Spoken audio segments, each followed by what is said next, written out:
नमस्कार नियोजन को स्वागत करुछि मु अभिन्न आशुतोष पुणी भारत को तारीफ धमक देइछंती अमेरिका राष्ट्रपति डोनाल्ड ट्रम्प अमेरिकार वाशिंगटन रे बसिथिबा बोर्ड ऑफ पीस मीटिंग रे किछि एभଳି आभिमुख्य घोषणा करिसंती अमेरिका राष्ट्रपति तेबे भारत और पाकिस्तान भितरे अस्त्र विरति उल्लंघन हेले उभय राष्ट्र को से 200% शुल्क लागू करिवे बोली घोषणा करिसंती जेतेबेले अमेरिका और भारत भितरे निकटरे ही वाणिज्यिक चुक्ति होईछि और भारत अमेरिका भितरे वाणिज्यिक कूटनैतिक और अर्थनैतिक संपर्क आहुरी मजबूत हेबो बोली आशा करा जाउछि ठीक एतिकी बेले देखिबाकू मिलिछि ट्रम्पकर बाचलामी पुनी डोनाल्ड ट्रम्प अमेरिकार पीस ऑफ बोर्ड बैठक रे कहिसंती जदि भारत और पाकिस्तान परस्पर प्रति आक्रमण करंती और अस्त्र विरति उल्लंघन करंती तेबे सही क्षेत्र में से संपृक्त देश प्रति 200% शुल्क लागू करिवे ट्रम्प कहिसंती अर्थ ठारू बड़ आउ किछि भी नाही एनु ए दिगरे से आर्थिक युद्धर धमक दे भारत और पाकिस्तान उपरे निजर चाप सृष्टि करबाकू चेष्टा करिसंती तेबे भारत एही बैठक रे सीधा सड़क शामिल होई नाही जेतेबेले कि पाकिस्तान यूएई भली देश सीधा सड़क एही बैठक रे शामिल होइचंती तेबे दर्शक बंधु एटी कहि रखिबा पई चाहिबू जे बोर्ड ऑफ पीस रो मीटिंग जहा अमेरिकार वाशिंगटन रे बसिछि सेथिरे भारत केवल एक पर्यवेक्षक देश भाबरे शामिल होइछि अर्थात भारतर कोनोसी नेतृमंडली प्रधानमंत्री बा अन्य कोनोसी केंद्रीय मंत्री सीधा सड़क जोग देनांती तेबे वाशिंगटन रे थिबा भारतीय दूतावासर जने अधिकारी एही बैठक रे पर्यवेक्षक राष्ट्रर प्रतिनिधि भाबरे ही जोग दैछंती यूरोपीय देश गुडिक मध्य एथिरे पर्यवेक्षक राष्ट्रर दायित्व ही समाहित करूछंती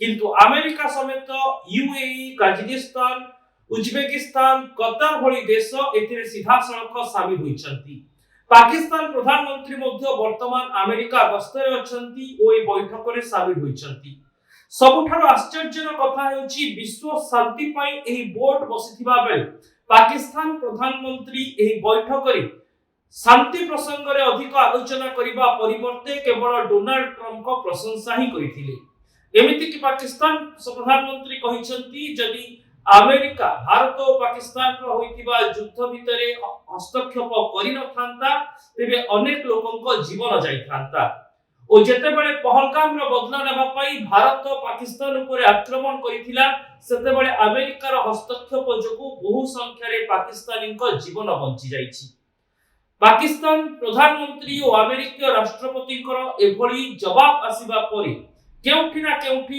विश्व रे अमेरिका भारतर संपर्क को नै बड़ प्रश्न छिड़ा होईछि जेतेबेले भारत और अमेरिका निजर द्विपाक्षिक वाणिज्यिक चुक्ति द्वारा संपर्क को मजबूत करबाकू चाहुचंती ठीक सेतिकी बेले भारत ऊपर तारीफ धमक दे केउठी ना केउठी चाप सृष्टि करबा पई चाहुचंती डोनाल्ड ट्रम्प तेबे डोनाल्ड ट्रम्प बोधय भूली जाउचंती जे पाकिस्तान रो आतंकवादी माने किभली भारतीय मानक ऊपर आक्रमण करिथिले 2025 एप्रिल मासरे पहलगाम ठारे होइतिला एही आतंकी आक्रमण आ पहलगाम रे आतंकी माने खोजी खोजी हिंदू पुरुष मानकू हत्या करिथिले एहा परे भारत लेथिला बदला पाकिस्तान रो आतंकी शिविर और पाकिस्तान अधिकृत काश्मीर ऊपर होइतिला आक्रमण जेउथिरे अनेक आतंकी कैंप ध्वंस पाइथिला पाकिस्तान रो किछि सामरिक घाटी को मध्य ध्वंस कर दिया जाइतिला जो माने सीधा सड़क भाबरे आतंकवादी मानकू समर्थन करुथिले एकथा विश्व समुदाय को अछपा नाही कि पाकिस्तान वर्ष वर्ष धरि आतंकवादी मानकू निजर सहयोग देई आसीछि पाकिस्तान रे आतंकी मानकर चरा भूमि रहिछि कहिले किछि भूल हेबो नाही जे आतंकवादी माने विभिन्न समय रे अमेरिका ऊपर मध्य आक्रमण करिसंती एही आतंकवादी माने लगातार भाबरे भारत भीतर को अनुप्रवेश पाई उद्यम करूछंती आ सेमाननको पूरा सहयोग करूछि पाकिस्तान सेना और सरकार एभली स्थिति रे भारत ऑपरेशन सिंदूर समय रे जे आतंकवादी मानकर निपात पाई बड़ उद्यम करितिला ताकू परोक्ष रे समालोचना करूनाहंती तो डोनाल्ड ट्रम्प पुणी से पूर्व कथा दोहराइछंती जे तांको हस्तक्षेप जोगु ही भारत और पाकिस्तान भितरे अस्त्र विरति संभव होइतिला दर्शक बंधु मने पकांतु से कला दिनर कहानी को जेतेबेले पाकिस्तान रो आतंकवादी माने अनुप्रवेश करी ପହଲଗାମରେ ବୁଲୁଥିବା ଭାରତୀୟ ପର୍ଯ୍ୟଟକମାନଙ୍କୁ ଟାର୍ଗେଟ କରିଥିଲେ। ଖୋଜି ଖୋଜି ହିନ୍ଦୁ ପୁରୁଷ ପର୍ଯ୍ୟଟକମାନଙ୍କୁ ଆକ୍ରମଣ କରିଥିଲେ, ଯେଉଁଥିରେ 26 ଜଣଙ୍କର ଜୀବନ ଯାଇଥିଲା। ଏହା ପରେ ଭାରତ ଆତଙ୍କବାଦୀ ମାନଙ୍କ ଉପରେ କରିଥିଲା ବଡ଼ ଅପରେସନ ସିନ୍ଦୁର, ଯେଉଁଥିରେ ପାକିସ୍ତାନ ସୀମାରେ ଥିବା ଆତଙ୍କୀ ଶିବିରକୁ ଟାର୍ଗେଟ କରାଯାଇଥିଲା। ପାକିସ୍ତାନର ଯେଉଁ ସେନା ଭିତ୍ତିଭୂମି ଗୁଡିକ ଏହି ଆତଙ୍କବାଦୀ ସଂଗଠନକୁ ସହଯୋଗ କରୁଥିଲେ, ସେମାନଙ୍କୁ ମଧ୍ୟ ଧ୍ୱଂସ ସ୍ତୂପରେ ପରିଣତ କରାଗଲା। ସେତେବେଳେ ବିଭିନ୍ନ ସମୁଦାୟ ବିଶ୍ୱର ଭାରତର ଏହି କାର୍ଯ୍ୟାନୁଷ୍ଠାନକୁ ସ୍ୱାଗତ କରିଥିଲେ। ଭାରତ ଏହି ଘଟଣାରେ ସ୍ପଷ୍ଟ କରିଛି ଯେ ଅପରେସନ ସିନ୍ଦୁର ଚାଲିଥିବା ବେଳେ ଆମେରିକା ରାଷ୍ଟ୍ରପତି ଫୋନ କରିଥିଲେ, କିନ୍ତୁ ଭାରତ ସରକାର ସେହି ଫୋନର ଜବାବ ଦେଇନଥିଲେ। ଏମିତିକି ପାକିସ୍ତାନ ଓ ଭାରତ ଭିତରେ ମଧ୍ୟସ୍ଥତା ମଧ୍ୟ ଆମେରିକା କରିନଥିବା ସଫା କହିଛନ୍ତି ଭାରତୀୟ ସରକାର। ଏଭଳି ସ୍ଥିତିରେ କିନ୍ତୁ ଟ୍ରମ୍ପଙ୍କ ବାଚଳମୀ କେଉଁଠି ନା କେଉଁଠି ଭାରତ ଓ ଆମେରିକାର ସମ୍ପର୍କକୁ ନେଇ ଏକ ବଡ଼ ପ୍ରଶ୍ନ ଛିଡ଼ା କରୁଛି। ପୂର୍ବରୁ ଡୋନାଲ୍ଡ ଟ୍ରମ୍ପ କହିଥିଲେ ଯେ ସେ ବିଶ୍ୱ ଶାନ୍ତି ପୁରସ୍କାର ପାଇଁ ଆଶାୟୀ, ଆଉ ବୋଧହୁଏ ଏହି ଶାନ୍ତି ପୁରସ୍କାରର ଲୋଭରେ ଡୋନାଲ୍ଡ ଟ୍ରମ୍ପଙ୍କର ଏହି ବାଚଳମୀ ଦେଖିବାକୁ ମିଳିଛି।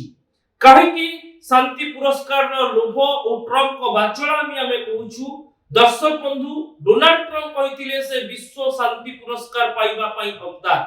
ଏଥିପାଇଁ ସେ ଉଦାହରଣ ଦେଇଥିଲେ ଯେ ବିଶ୍ୱର 8ଟି ଦେଶରେ ମଧ୍ୟସ୍ଥତା କରି ସେ ଯୁଦ୍ଧ ବିରତି ଆଣିଛନ୍ତି ବା ଯୁଦ୍ଧରେ ରୋକ ଲଗାଇଛନ୍ତି, ଏବଂ ଭାରତ ପାକିସ୍ତାନର ଅସ୍ତ୍ର ବିରତିକୁ ମଧ୍ୟ ସେ ନିଜର ହିଁ ଏକ ବଡ଼ ଭୂମିକା ଥିବାର ଶ୍ରେୟ ଦେଇଥିଲେ।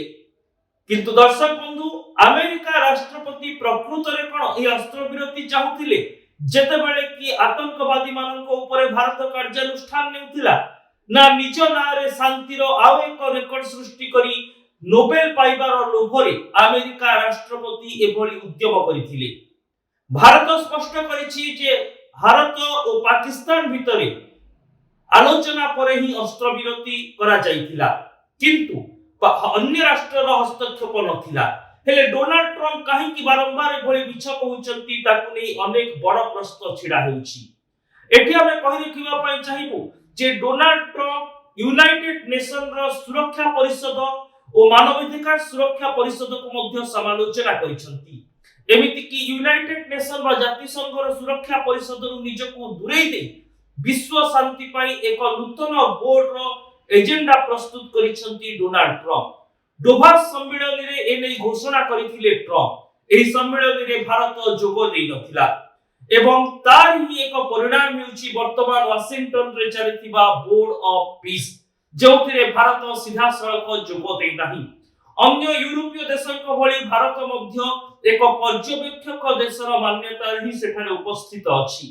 ଭାରତୀୟ ଦୂତାବାସର ଜଣେ ବରିଷ୍ଠ ଅଧିକାରୀ ଏହି ବୈଠକରେ ସାମିଲ ହୋଇଛନ୍ତି, କିନ୍ତୁ ଭାରତର କୌଣସି ନେତୃମଣ୍ଡଳୀ ସିଧାସଳଖ ଏହି ବୈଠକକୁ ଯାଇନାହାନ୍ତି।